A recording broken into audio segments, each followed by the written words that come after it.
Ja, lieve Vereniging Vlaarissen, van harte welkom aan onze burgemeester Hans Verheijen met partner, aan wethouder Leon Geijlen met partner, wethouder Ivo Tilly, wethouder Judith Buller, oud-burgemeester, ik heb hem al gezien, Hans Leurling ook met partner, Pistoir Kanke en de Kaplan, dus op Utrecht, het Senaat, de Spas, de Das, het Zoos, de grondkleren met de prins Björn de Eerste en jeugdprins Miel de Eerste, de Ude prins Brian de Eerste en jeugdprins Lem de Eerste, de showfoto met prins Gidon en jeugdprinses Jace de Eerste, jeugdprins en jeugdprinses Jara de Eerste. Ik geef Jara een applaus, want het is jarig vandaag, proficiat Jara!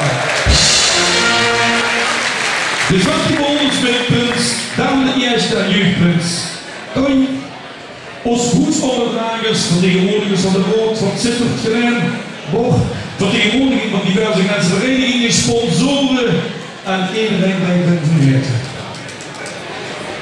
Beste Verenigde Vlaarissen, ik wil heel graag het woord geven aan Loek nog, de man met de macht en ons gemeente.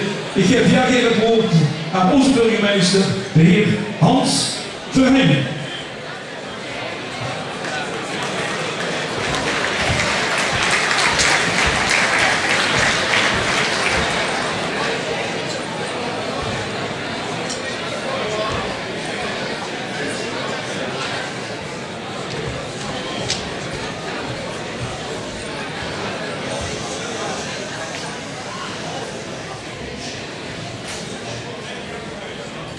Even kijken of het geluid een beetje goed is. Mijn allerbeste burgers, goede mensen van Gelen, beste Vlaarissen en Vlarinnekes en alles wat er tussen zit en ernaast hangt. Zoals Oppe Vlaris dat afgelopen zondag nog zei bij de residentie toen we de vlag gingen hijsen daar. Want we zijn inclusief in onze gemeente. Maar bovenal wil ik welkom heten in dit geweldige feestpaleis de jubileumprins Tij de Neste. Want beste Tij, ja dat mag je best wel knappen, inderdaad.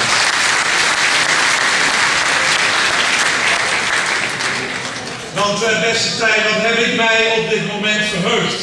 Het moment van de sleuteloverdracht dat ik de macht mag overdragen. We hebben het net al een beetje gedaan natuurlijk in het gemeentehuis, maar hier is toch echt het meest bijzondere moment.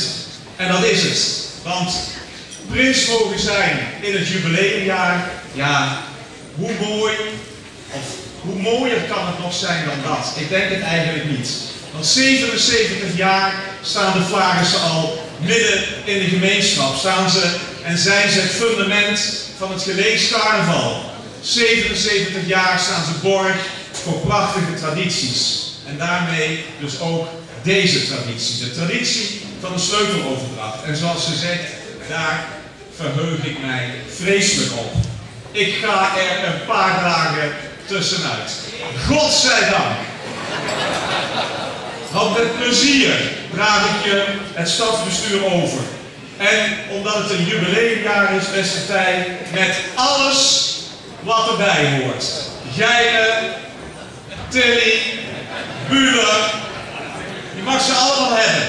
De raad, hier zit er ook een zootje overgegeven, die krijg je er ook allemaal bij. De gebruiksaanwijzing alleen, beste Tij, die hou ik zelf even. Niet dat ik je niet zou willen helpen met die gebruiksaanwijzingen ter beschikking te stellen, maar de meeste gebruiksaanwijzingen zijn in het Chinees. En voordat je doorhebt hoe je dat moet lezen en begrijpen, ik ben nu al 4 jaar onderweg, ik snap er nog steeds niks van. Dus die 4 dagen bespaar je de moeite en pak ze gewoon en er komt wel iets van. Het is natuurlijk aan mij, beste Tij als burgemeester, om me ervan te vergewissen dat jij als prins Tij de Eerste wel capabel genoeg bent om die macht ook te dragen hier over het mooie Vlaarse Rijk. Van die Vlaarsen zelf ben ik wel redelijk overtuigd, moet ik zeggen. Ze zijn altijd heel erg georganiseerd. oefenen ook alles tot in het kleinste detail. Hoe ze moeten lopen, in welke volgorde, met handschoentjes of zonder handschoentjes, nietwaar beste Frank? Maken geweldig goede afspraken, vooral ook met de techniek en het geluid, echt hele goede afspraken, zodat je er in de kerk echt helemaal niks van hoort. Maar dat is allemaal geoefend, denk ik dan. Misschien moeten jullie gewoon niet meer oefenen, beste Vlaarsen. Dat doen wij namelijk bij de gemeente ook niet. En dan krijg je een best wel geordend zoontje. Dus. Nee, met de Vlaarsen zit het goed. Ze hebben dan ook een geweldige grootvorst.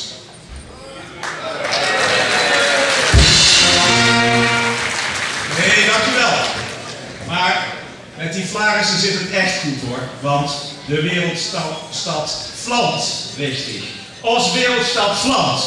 Een beter jubileummotto hadden ze niet kunnen kiezen wat mij betreft. En zeker is ook dat de Vlaarsen het goed kunnen vinden met onze leden van de gemeenteraad. Want die weten namelijk ook met regelmaat het vuurtje flink op te stoken.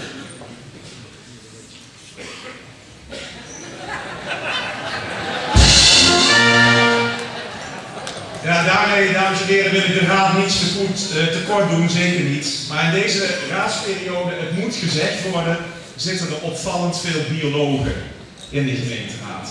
We zijn stuk voor stuk in staat om van een mug een olifant te maken.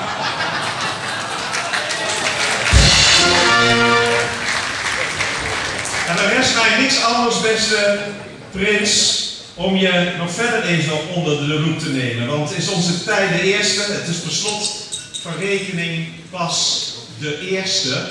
Dus ja, echt ervaren kun je nog in die zin niet echt zijn. Hè?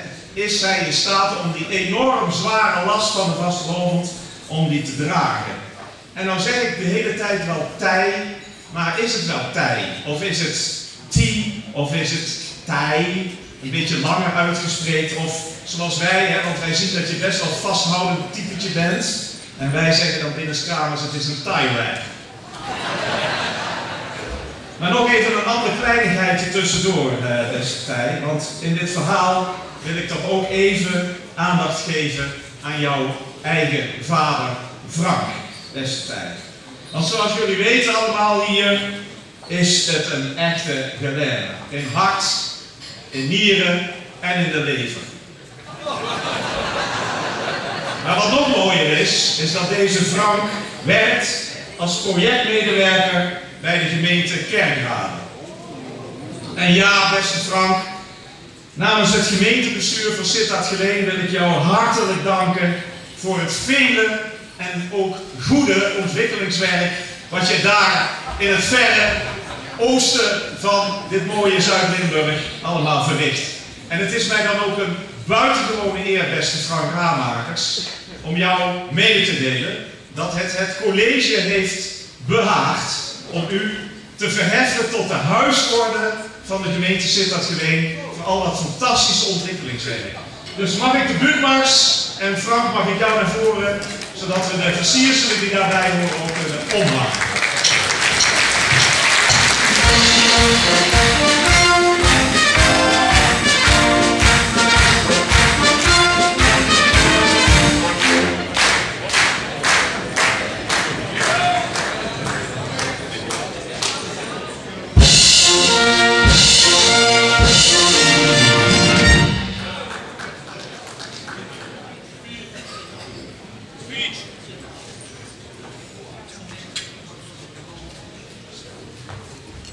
Ja, mensen, heeft er gerust van.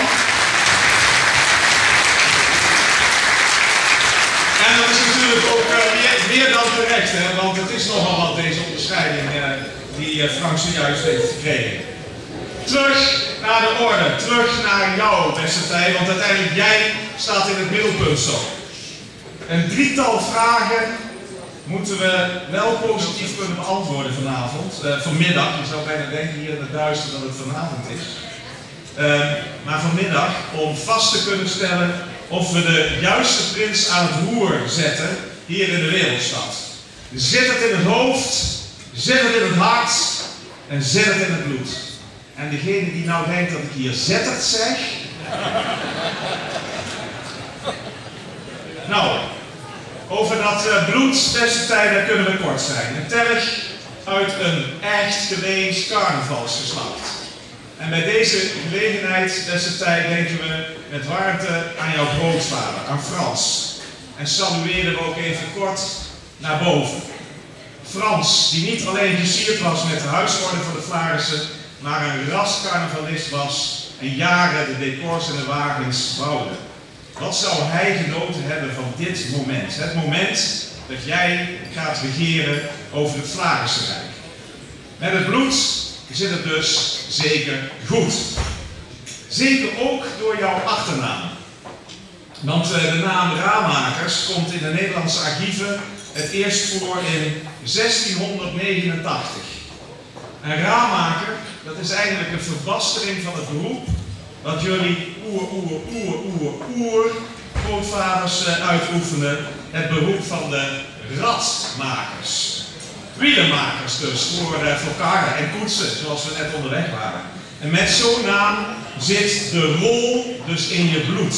Want zowel in de carnaval als de politiek heb je raddraaiers nodig. Wordt soms een rad voor de ogen gedraaid, groeien ze op voor gallig en rad en ben je, als het er helemaal op zit, geraddraaid. De stijl, ik herhaal, met het bloed zit het goed. Maar zit het dan ook in zijn hoofd? Met andere woorden, is onze prins slim genoeg voor het dragen van de macht? Ook al schijnen al die schijnwerpers op mijn beste tijd, maar ik zie jou twijfelen. Maar maak je geen zorgen. Ook voor dit element van de macht slaag jij met vlag en wimpel. Dat kunnen we van al die Vlaarsen overigens niet zo makkelijk zeggen. Niet dat ze niet slim zijn, maar ze zijn, hoe zal ik het zeggen, ze vinden het in ieder geval fijn om allemaal dezelfde mutsjes te dragen. Op één hele aparte vogel in dat hele gezelschap daarna, die dan net de kleurtjes wat anders om heeft zitten. Maar anders, als ze die mutsjes niet zouden dragen, dan zouden ze elkaar maar kwijtraken ook. En bij jou, beste Tij, is dat kwijtraken niet aan de orde. Ik heb daar geen enkele twijfel over. Want jij zat op een school die heette de driesprong. Hoe ingewikkeld kan het zijn, een driesprong die je voor je neus hebt staan. En dan toch de goede richting kiezen. Ontzettend knap, Tij. Dus in andere woorden, ook daar zit het goed. En in het gemeentehuis hebben we daar trouwens ook nog een hele grappige uitspraak voor, die ik hier bij de Vlaarsen wel durf uit te spreken. En dat is vooral bij de afdeling subsidies dat gebeurt. Daar zeggen ze altijd, wacht tot het rood, geel, groene licht gedoofd is. Er kan altijd nog een Vlaars langskomen.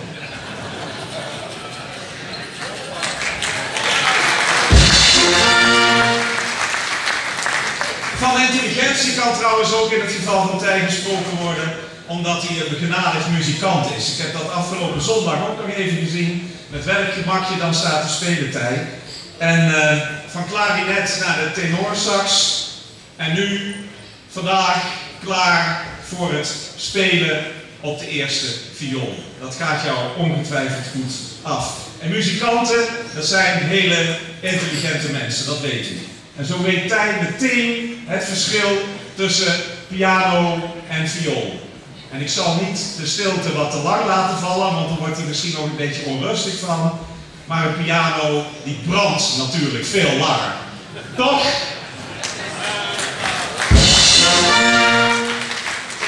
Ja, dus met hoofd, duidelijk hè, daar zit het ook goed. De passie, beste Tij, is in jouw geval het makkelijkst denk ik te beantwoorden. Want passie voor de vastelovend, passie voor de kunst. Wellicht dat niet alle mensen van Geleen op de hoogte zijn van het feit Tij, dat je een gepassioneerd kunstschilder bent. Dus niet een plafond witte zonder stijger, dat is op zichzelf ook kunst. Maar nee, Tij maakt echte kunst. En een kunstwerk dat in deze periode voltooid zal worden, dat zal ook geveild worden voor een prachtig, mooi en ontzettend goed doel, het Stichting Het Bloempje. Dus, beste mensen, vanaf deze plek, gooi niet alles weg, drink niet alles op, maar gooi straks vooral in de collectorschaal een bijdrage, zodat die Stichting Het Bloempje er nog wat bloemiger bij zit de komende tijd. Beste Tij, leer van Rembrandts licht. Schilder met het vergezicht van Van Ruisdael. En zie het detail van Paulus Potter. En leer van Vincent van Gogh. Dat je je beter een oor kunt aanmaaien dan andersom.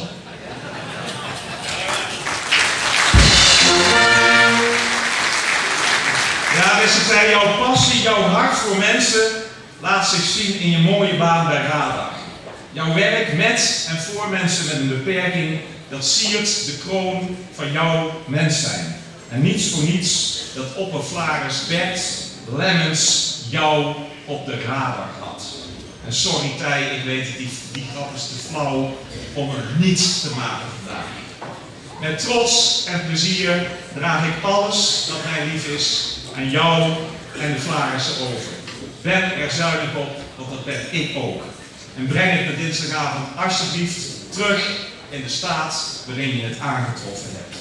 En ik zou het niet erg vinden als je de tussentijd ook even kijkt naar de dossiers van Vlaanderen-Roog, de ouderlijke huisvesting hier in Geleen, VDL Netcar, de Zuiderland. Als je toch even bezig bent, misschien kun je je daar dan ook aan geven.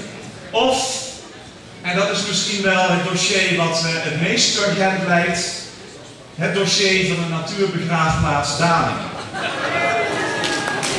Want de discussie is inmiddels zo verhit geraakt dat we moeten oppassen dat we daar geen crematorium laten ontstaan, dames en heren.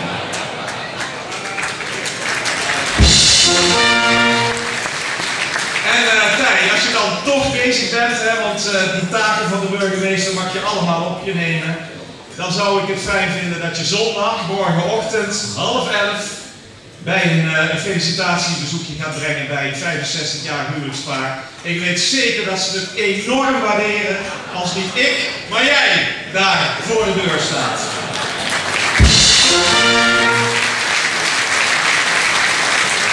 En natuurlijk, want jij denkt, nou ja, als dat het allemaal is, dan kom maar op.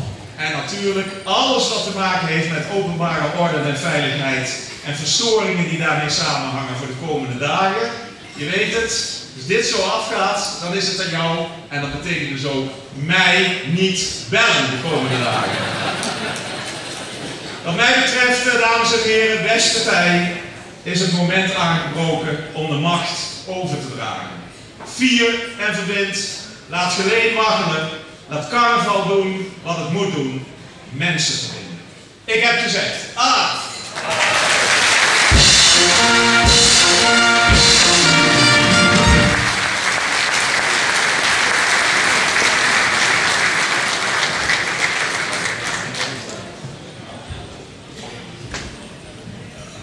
Ja, beste Hans, dank je voor de geweldige uur als burgemeester.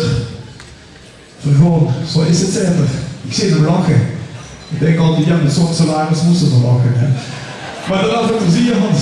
We gaan het officieel maken door het boek te tekenen.